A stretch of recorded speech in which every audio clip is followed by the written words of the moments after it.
Hey, this is Mugford here, back with another video, and today I wanted to make a quick video explaining all of the different campaign objectives with Facebook ads. So, a lot of my tutorials I talk about maybe traffic or lead generation, but some people ask, what are the other ones? What do the other ones do? So I'm going to talk about this, and it will help you, learn and understand Facebook ads and select the right objective for your campaign.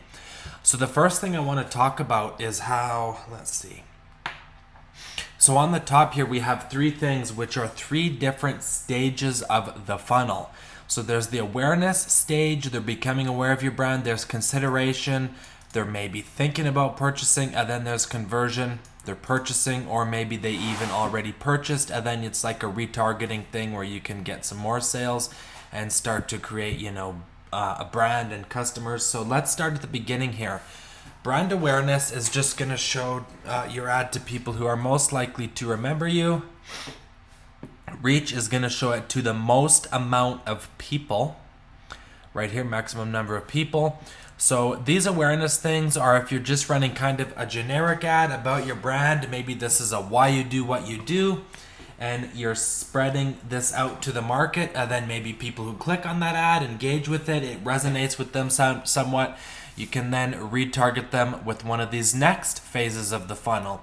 So traffic is going to your website. So if you have your own landing page on your website, or maybe you use a tool like Lead Pages, Unbounce, or maybe your CRM has something built in, whatever it is, traffic is the one that's going to send the most traffic to that landing page, okay?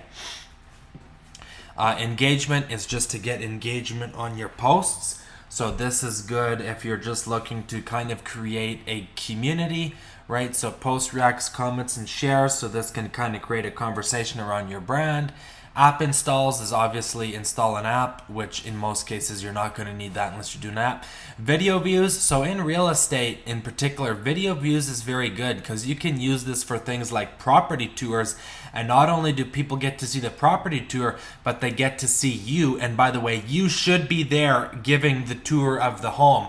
If you look up some Ryan Serhant property tours, you should do something like that. Don't have a cheesy kind of a photo slideshow. That's not the move. You should be in there giving a tour of the home. Here's this, here's that, just like you would on a showing, okay? And video views is really cool because then they can see you and they can start to trust you, okay?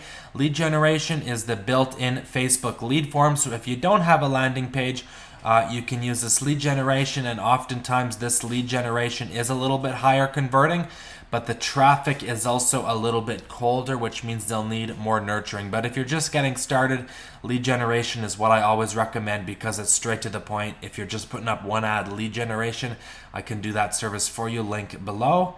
Messages is if you want to have messages. So messages is really cool because it allows them to engage with you. And what's interesting about this is there's some tools like ManyChat that allow you to create messenger bots. So this gets a little bit more complicated. It can be really good, instead of maybe having a lead generation form or a form on your website where it's asking like 8 different questions, you can have it go through the chat bot, which makes it very more engaging and can increase conversions if you do it properly. The key is to do it properly, which is a lot harder than just a simple lead gen ad. So now conversions, this would be if you're like catalog sales, store traffic. So store traffic is in person, I believe, your physical stores when they're near them. So that's really interesting. I'm not too sure about how that one would work, but that's, I guess, the intent. So this could be like you're a restaurant and you want to offer something like a coupon. So you can put up an ad, store traffic with a coupon, come to our restaurant. Here's a deal to get them in the door. And at the same time as you offer them that coupon, you obviously will take their email address to send them the coupon, or maybe a phone number to text them the coupon. Maybe you're a coffee shop. It's like you're a new coffee shop, store traffic. Your ad could be something like get your first coffee free, and you text it to them. And when they arrive, all they need to do is tell your barista whoever the phone number, they punch it in, free coffee, right? And then you can use their phone number as like the loyalty point. So cut out all that other BS, just keep it to the phone number, and then you can keep texting that person offer. So in the morning, free coffee, 50%, and you can build that person's habit of coming to your coffee shop, because it's obviously, for most people, the coffee shop is a habit thing, and by those text things, that's how you can build it up into a habit for them.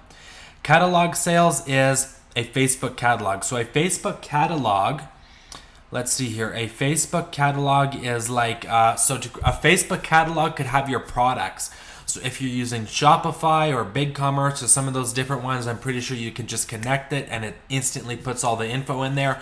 So then you can create like different product categories, reels, and you can show it to, in the ad set, you can set up the targeting to retarget a lookalike audience for people that have already purchased your products. So this would be an example. Catalog sales is if you're on a website looking at something, then you later keep seeing that ad, those would be in a Facebook catalog, and catalog sales is just how it does it. Now, conversions is not necessarily e-commerce. Conversions could be like an appointment on your website. So like we see right here, making a purchase, adding payment info on your website app or in Messenger. So that could simply be, if you're a real estate agent, it wouldn't always necessarily be a lead, but it could even be a booked appointment. However, it's going to cost a lot more than leads.